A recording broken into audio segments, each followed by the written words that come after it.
जी, मेरे आइडियल आदर्श तो मेरी माताजी ही हैं। बचपन में ही मैंने मेरे पिताजी को खो दिया था, तो महज़ 5 साल की उम्र में। और यूपीएससी का जो सिलेबस है आप उसी अकॉर्डिंग पढ़ो, ज़्यादा आपको डीप नहीं जाना है। सेवा पूजा कर रही थी, दीपक आके बोले मतलब मम्मी मेरा है गया।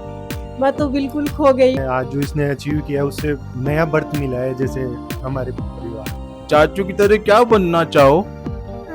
मुझे जो भी मिल जाए बन जाऊंगा। एक्चुअली अभी अब ज़्यादा कॉल्स आ रहे हैं हमें कि रिलेशन के लिए कि कमा रहे हैं तो हम लोग अपनी लड़की दे दें ऐसा करके। क्योंकि यूपीएससी एक फाइनल एंड ऑफ लाइफ नहीं है, इसके अलावा भी और भी कुछ ऑप्शंस हैं। खमा गणिसा राम राम, मैं हूँ आप बीच में आप दोस्त दीपक। आप देख रहे हो झलको मीडिया माते। और अभार आप देख सकोगे एक मुस्कुरा तो चेहरो हमारे सामने है। इन मुस्कुराहट की कई वजह है। वजह बहुत ऐसी है कि आज पूरा शहर में नाम हो गयो है। परिवार रो, समाज रो, और जो जो लोग यानू जुड़ोड़ा है वन सवारो नाम करो है। एक बहुत बड़ी बात है यूपीएससी एग्जाम, जो कि पूरा भारत रो एक बहुत टफेस्ट एग्जाम होया करे। उन एग्जाम ने क्लियर करने लोग बहुत मेहनत करा करे, रात दिन एक करनी पड़े जब वो पास होया करे। तो आप ये कर दिखाया है। आपका नाम है दीपक चौधरी। आज बात करने यहाँ से पूरा बचपन से लेके अबार तक रो कई तैयारी करी थी, कई आगे विचार है अणो सब कुछ जाना ला। तो दीपक जी, आज आप यूपीएससी एग्जाम क्लियर कर रहे हो, दुनिया भर से आपने खूब बधाइयाँ भी मिली है। तो मैं एक चीज़ सवाल हमारे जहन में काफ़ी टाइम से वो घूम रहे थे जब से मैं खबर पड़ी हूँ कि आप 6 अटेम्प्ट में इन्हें पार करे हो। तो इतना अटेम्प्ट करवा के बाद भी आपने इतनी उम्मीद क्यों थी कि मारो हो जावेला? एडो कई चीज़ थी जो आपने वो उम्मीद बांधे रखी थी कि हो जावेला। सर, इसमें मैंने जो फर्स्ट 5 अटेम्प्ट्स थे, उसमें मैंने प्री भी क्लियर नहीं किया था, तो मैं काफ़ी डीमोटिवेट फील करता था उस टाइम पे। लेकिन कहीं न कहीं मुझे एक होप था, मैंने एक फेथ था मेरे अंदर कि मैं इस एग्ज़ाम को क्लियर कर सकता हूँ। क्योंकि मैंने जिस हिसाब से पढ़ा था, जो भी सिलेबस कवर किया था, तो मुझे कहीं न कहीं होप था, 1% वो होप था मेरे अंदर कि मुझे एक बार अगर मेंस लिखने का मौका मिले तो मैं अपना 100% दूँगा उसमें। तो फाइनली जब 6th अटेम्प्ट मेरा प्री क्लियर हुआ, तो मैंने मेंस में अपना 100% दिया और इंटरव्यू कॉल आ गया। और फाइनली भगवान की दया से लिस्ट में नाम भी आ गया, इंटरव्यू भी ठीक हुआ था। तो आपकी मेहनत तो काफ़ी रही है, लेकिन एक और चीज़ मैं आपसे पूछना चाहूँ कि अगर वो अटेम्प्ट आप लोग क्लियर नहीं हो तो और आप वापस प्रयास करता, या फिर कोई और रास्ता आप सोच रखे थे, एक ऑप्शन आपके दिमाग में तो कटे न कटे? जी, जो आजकल जो प्लान बी बोलते हैं यूपीएससी के लिए, वो मैंने पहले ही प्लान बी एक्टिव कर लिया था। मैंने जब इंजीनियरिंग करी यूजी में, तो मैंने उसके बाद मास्टर्स भी कर ली थी पॉलिटिकल साइंस में, जो कि मेरा ऑप्शनल सब्जेक्ट है। और लास्ट ईयर मैंने नेट जेआरएफ भी क्लियर किया था, उसमें मेरी ऑल इंडिया रैंक फर्स्ट थी। तो मेरा जो प्लान बी था वो यही था कि मैं पीएचडी में एनरोल करूँगा, और साथ के साथ मैं जो यूपीएससी जो मेरे बाकी अटेम्प्ट्स बचे हैं मैं वो भी ट्राई करता रहूँगा। और जो मेरे कज़न ब्रदर हैं वो भी अभी आरजेएस हैं, तो उनसे भी काफ़ी मोटिवेशन मिला कि गवर्नमेंट सर्विस जो होती है वो काफ़ी अच्छी होती है एज़ कम्पेयर टू प्राइवेट। एक नाम मैं अगर आपसे पूछूं जिनसे आपने काफी प्रेरणा मिली है, जो आपका एक आदर्श रहा है हमेशा से, ऐसा कोई नाम कोई जो आपके दिमाग में हो, जो आपने एक आइडियल रहे हो, आपका आदर्श रहे हो? जी, मेरे आइडियल आदर्श तो मेरी माताजी ही हैं। बचपन में ही मैंने मेरे पिताजी को खो दिया था, तो महज़ 5 साल की उम्र में। तो उस टाइम से जो इन्होंने मुझे सपोर्ट किया था हमेशा कहीं भी, चाहे वो पढ़ाई में हो, फाइनेंशियली सपोर्ट हो। उसके बाद ही रिसेंट ईयर में जो मेरे बड़े भाई हैं उन्होंने भी मुझे काफ़ी ज़्यादा सपोर्ट किया। जब भी मैं निरंतर फेल होता रहा तो उन्होंने मुझे हमेशा सपोर्ट किया कि आप कंटिन्यूस पढ़ाई करते रहें, एफर्ट मारते रहिए, कभी ना कभी हम रिजल्ट अचीव कर ही लेंगे। तो ये दो ही मेरे लिए काफ़ी ज़्यादा बड़े आइडियल हैं। आप रो मैं बचपन जानना चाहूंगा कि बचपन में आप पढ़ाई में स्कूल टाइम में किकर था? शुरू से तो नहीं कहूँगा सर, मैं एक एवरेज स्टूडेंट था, मतलब 80+% आ जाती थी। और कॉलेज में भी मेरे 70% थी, तो इतना टॉपर तो नहीं कहूँगा मैं अपने आप को। लेकिन हार्ड वर्किंग कहूँगा कि हार्ड वर्किंग था, और मैं कंटिन्यूस एफर्ट करता गया और अच्छे मार्क्स आते गए मेरे। और फाइनली हार्ड वर्क मैंने सिविल सर्विसेज में किया, तो उसका भी मुझे रिजल्ट मिला। जो अब नया बच्चा है जो कि तैयारी कर रहा है यूपीएससी एग्जाम में, जो कि आप लोग अगर रिजल्ट देख रहे हैं तो वे भी सोच रहे हैं कि हाँ कटे ना कटे कि मैं भी कुछ यानी जानो कुछ करके दिखाऊं। तो वाणे वास्ते आप एक एडवाइस देना चाहो, एक राय देना चाहो कि आप यूं करोला तो ज़्यादा जल्दी सक्सेस पालोला, तो कुछ कहना चाहो वाणे वास्ते? तो अगर आप मटेरियल को कंसाइज करोगे और अपने खुद की एक स्ट्रैटेजी बनाओगी, आप टॉपर्स की स्ट्रैटेजी देखो लेकिन आप खुद की स्ट्रैटेजी बनाओ और यूपीएससी का जो सिलेबस आप उसी अकॉर्डिंग पढ़ो, ज़्यादा आपको डीप नहीं जाना है। और अगर आप प्रीवियस ईयर क्वेश्चन को साथ में लेके पढ़ेंगे तो आप जल्दी ही सक्सेस अचीव कर लोगे। आप बहुत भाग्यशाली हो दीपक, आपने ऐसी माँ मिली है जो कि आपने बचपन से लालन पालन सब कुछ करी है। तो उन माओं ने सबसे पहले प्रणाम करूँ हूँ और आपसे पूछना चाहूँ हूँ कि दीपक री बचपन की कुछ बातें मने बताओ।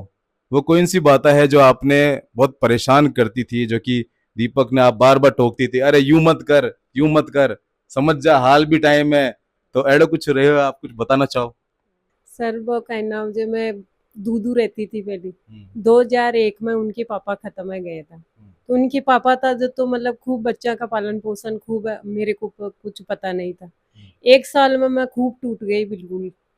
तो मतलब फिर मैं बच्चों को फिर मैं खुद समझ के मतलब ऐसी सोची भाई बच्चा को पढ़ानी है लिखानी है। तो 2006 में यहाँ आ गई थी जयपुर आके। दोनों बहन का मतलब दोनों को जयपुर एडमिशन करवाई। उनके बड़े पापा था, दोनों बड़े पापा वकील है, तो वो बड़े पापा था साथ में। तो उनका सपोर्ट से चलो दोनों को का इनाम से स्कूल में करवा दिए डे। स्कूल में करवा अच्छी मतलब पोस्ट पर बड़ी थी दीदी। ये 7 साल का था, दीपक 5 साल का था, उनका पापा ही दे। तो ऐसे सोच के फिर हमेशा का उनका खेल कूद में जाता रहता था। खेल कूद में दीपक थोड़ा अच्छो थो। हाँ, खेल कूद में हमेशा का मैच खेलवा जातो, कद फुटबॉल खेलवा जातो। तो मैं कहती थी पढ़े पढ़े पढ़े पढ़े पढ़े खूब कहती थी उनको पढ़ती। 5वीं 6ठी 7वीं क्लास पाचे फेरी को अच्छो बने पढ़ाई में बड़ी मन बन गो पढ़ाई में बढ़िया। आज मैं बहुत खुश हूँ, मतलब मेरा बेटा पर मारा पर गर्व चे भाई खूब। 6 साल से मतलब वो हर साल 4 बार 5 बार दे दियो, तो मतलब टूट जातो तो आके तो फिर मैं सारा बैठ के एक जगह बैठ के ये भाभी बड़ा भैया मैं बैठ के उनको सपोर्ट बनाई, कोई बात नहीं बेटा अब कह जाएगा। तो जिन वक्त आपने यहाँ खबर मिली कि दीपक परीक्षा पास हो गयो है, और उन वक्त किन जगह था आप, और आपने जब खबर मिली तो आपने एकदम कई भाव था आप उस समय। मैं वो दीपक को परसों आए मेरे पास, मैं वो मेरे कमरा में थी, तो भगवान की कुछ कर रही थी, मैं कुछ सेवा पूजा कर रही थी। दीपक आके बोले मतलब मम्मी मेरा है गया। मैं तो बिल्कुल खो गई, मारा मैं क्या बताऊं, मेरा बेटा को ऐसा आशीर्वाद ही देने ही भूल गई। मैं तो इतना गर्व हुआ मेरे को, इतनी खुशी हुई भगवान आज मतलब सब कुछ मैं पूरा दुख भूल गई। तो अबे हमारे हाथे है दीपक रा भैया भाभी, जो कि केवे करी भैया भाभी माँ बाप रे समान होया करे, वही लाड प्यार जो कि माँ बाप दिया करे वो भैया भाभी दिया करे। तो भैया रो नाम दीनदयाल जी है। आप सबसे पहले तो आपने कैसा लग रहा है कि दीपक आज वो एक परीक्षा पास करी है, जो कि बहुत टाइम से सोच विचार कर रहे थे उन बारे में। बिल्कुल सर, बहुत अच्छा लग रहा है इसने जो अचीव किया है। इसने अपनी मेहनत से, अपने लगन से, लक्ष्य केंद्रित करके इसने ये मुकाम अचीव किया है, तो बहुत खुशी हो रही है। कोई ऐसी बातें बचपन रही आप दोनों की जो कि आप याद है कि कभी लड़ाई हुई हो या कुछ ऐसा केस बनी हो, या कभी कोई कांड हो गया, दीपक आपने फोन कर बोले भैया यार ऐसी वैसी बात होगी, मैं कट है तू फटाफट आवा नहीं करनी। नहीं नहीं, ऐसा तो कुछ नहीं। हम तो दोनों बचपन में हम उम्र थे, तो हम में कोई 2-1 साल का गैप है। खूब साथ में खेलना, लगभग जो फ्रेंड सर्किल है वो हम दोनों का सेम ही है, क्योंकि एक ही हम उम्र के हैं हम। बचपन बहुत अच्छा बीता। पिताजी जल्दी अर्ली एज में चले गए। माताजी ने बहुत संघर्ष देखा। मैं घर में बड़ा था, तो माताजी को संघर्ष को करीब से जाना। तो फिर आप दीपक ने भी राय दी थी कि दीपक आपन यूं कुछ करना, कुछ प्लान चल रहा था आपके दिमाग में। दीपक हमेशा, जैसे मैं घर में बड़ा हूँ, तो दीपक जैसे एक होता है ना भाई, 2 भाई घर में है, जैसे मैं इसको हर चीज में सपोर्ट करा, लेकिन इसने मेरे को हर चीज में आज तक लाइफ में सपोर्ट किया है। बहुत मेरे लिए बहुत सपोर्टिव है। एक परिवार में एक छोटे भाई का इस तरह से सपोर्टिव होना, इसी वजह से आज परिवार भी आगे बढ़ा। आज पिताजी को गए हुए 23 साल हो गए। उसके बाद में आज जो इसने अचीव किया है, उससे नया बर्थ मिला है जैसे हमारे परिवार को। और आगे भगवान पिताजी का आशीर्वाद रहे, भगवान का, बालाजी महाराज का आशीर्वाद रहे, ये आगे लाइफ में और भी इससे भी ज़्यादा अचीव करे। भाभी साहब आपसे मैं पूछना चाहूँ कि मतलब अब तो आपका देवर जी जो है अच्छी परीक्षा पास कर ली है, अब अफसर बन गया है, तो बच्चों कुछ देखो रिश्तों विश्तों कुछ, कोई आप कुछ विचार चल रहे दिमाग में है कोई, या आपको कोई है कोई, हाँ यार अब तो मेरी चाचा की लड़की है उन्हों कर लूं, अरे मामा सा कटो अब देख लो, अब भी देख लो हाल भी टाइम है, एडो कुछ आपने कुछ। हाँ नहीं, एक्चुअली एंगेजमेंट हो रखी है इनकी ऑलरेडी ना। Okay. हम लोगों ने अभी पहले ही कुछ टाइम 3-4 महीने हुए हैं अभी एंगेजमेंट किए हुए, और अभी नेक्स्ट ईयर शादी का भी प्लान है। एक्चुअली अभी अब ज्यादा कॉल्स आ रहे हैं हमें कि रिलेशन के लिए कि कमा रहे हैं तो हम लोग अपनी लड़की दे दें ऐसा करके, पर नहीं, पहले से ही बुकड है। दीपक आपने बहुत परेशान करता था कि भाभी हमारा एग्जाम है, मैंने मतलब वो बना के दो, मैंने वो बना के दो, कुछ एडो कुछ होता तो। नहीं नहीं, ऐसा कुछ नहीं है, हम लोगों की बॉन्डिंग काफी अच्छी है। मतलब मैं भी ऐसे था कि नहीं, पढ़ाई कर रहे हैं तो कि सब टाइम से ही मिलना चाहिए, क्योंकि पता है कि पढ़ाई बहुत स्ट्रेस होता है पढ़ाई को लेके। तो अब मैं परिवार के सबसे छोटा सदस्य साथे हूँ। आपरो शुभ नाम? गिरवान चौधरी। गिरवान रो मतलब कई होया करे? God's language. गिरवान आप कई करो अबार, मतलब स्कूल में जाओ, कौन सी क्लास में पढ़ो? सेकंड जी। आप बड़ा होके कई बनना चाहो? मैं भी चाचू की तरह बनना चाहता हूँ। चाचू की तरह क्या बनना चाहो? मुझे जो भी मिल जाए बन जाऊंगा। चाचू के बारे में क्या क्या जानते हो, बताओ, सब बताओ। आज सब कुछ बता दो कैमरा के सामने। चाचू आईएएस बना है तो मुझे अच्छा लग रहा है, और अब बड़े होके कुछ भी करेंगे।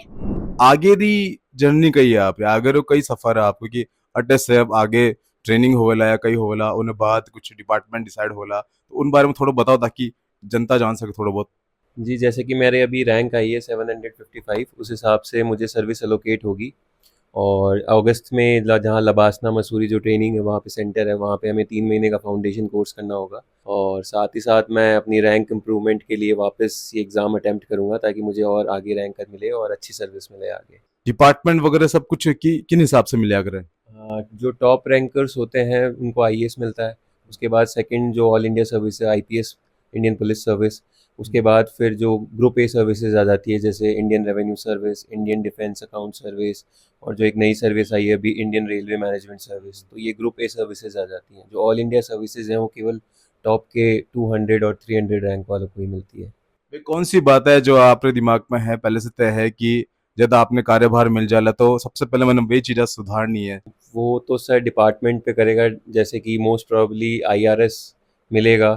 तो आईआरएस में सर जैसे इनकम टैक्स और कस्टम्स है, तो जैसे इनकम टैक्स की जो भी जो लूप होल्स हैं उनको कम से कम मिनिमाइज़ करना, और जो सरकार का जो रेवेन्यू है उसको बढ़ाना। और एक सवाल, बहुत जरूरी सवाल है कि आप सुबह से लेके रात तक रो आप रो कई दिनचर्या रहती थी कि अगर आप पढ़ाई करता था और फ्रेश करवाने अपने आपने कई करता था, मतलब वो चीज़ बताओ थोड़ा सा। जी, मैं नॉर्मली सुबह 6 बजे उठ जाता था। उसके बाद मैं स्टेडियम जाता था, वहाँ पे साइकिलिंग और वॉलीबॉल खेलता था। उसके बाद वापस आके अपना नहा धो के मैं पढ़ाई करने बैठ जाता था। रेगुलरली मैं 8 घंटे पढ़ाई किया करता था, और शाम तक बस मेरी पढ़ाई हो जाती थी। उसके बाद मैं कुछ न्यूज़पेपर पढ़ लिया, टीवी देख लिया, बाकी मूवीज़ देख ली और वैसे। इन अलावा अगर मैं पूछूं आपसे कि कुछ ऐसी चीज़ें हैं जो आपने लगे कि हमारे में बहुत विशेष है जो कि बाकी लोग में नहीं है, ऐसी कोई बात आपने लगे अपने बारे में? जी, इतने अटेम्प्ट देने के बाद मुझे ये पता तो लगा एक पेशेंस लेवल जो जितनी है मेरे में, वो शायद ज़्यादा है, इसीलिए मैं टिका रहा 6 अटेम्प्ट। आज आपा देखा कि बहुत सारे युवा हैं जो कि अपने घर से दूर जाकर रह हुए हैं और वटे किराया भाड़ो भी देवे, खावे पीवे है और परीक्षा की तैयारी करे, लेकिन उनके बाद भी वे अगर पास नहीं हो पावे एग्जाम में तो वे कई लोग सुसाइड कर लिया करे, आत्महत्या कर लिया करे। वाणे बारे में आप कहीं कहना चाहो अगर? जी, सबसे पहले तो अगर रेगुलर फेल हो रहे हैं तो हमारे पास एक ऐसा एनवायरनमेंट होना चाहिए, फ्रेंड्स, फैमिली, जिससे हम कम्युनिकेट कर सकें। जैसे मैं रेगुलरली घर पे रहता था तो मेरे पास घर वालों का काफ़ी ज़्यादा सपोर्ट था। मेरे जो दोस्त हैं मैं उनसे भी शेयर कर लेता था, तो मेरा बर्डन कम हो जाता था। सुसाइड एक ऑप्शन नहीं है, वो जब रेगुलर फेल होते हैं तो वो खुद पे ही सेल्फ डाउट होने लग जाता है। तो यही है कि रेगुलर आप कम्युनिकेट करिए, और अगर आपको लग रहा है, आप सेल्फ इंट्रोस्पेक्ट कीजिए कि आपको एग्ज़ाम अगर नहीं निकल रहा आपका रेगुलर, तो आप खुद कीजिए कि आपको कुछ और एग्ज़ाम देना है, कोई प्लान बी है, क्योंकि यूपीएससी एक फाइनल एंड ऑफ लाइफ नहीं है, इसके अलावा भी और भी कुछ ऑप्शंस हैं।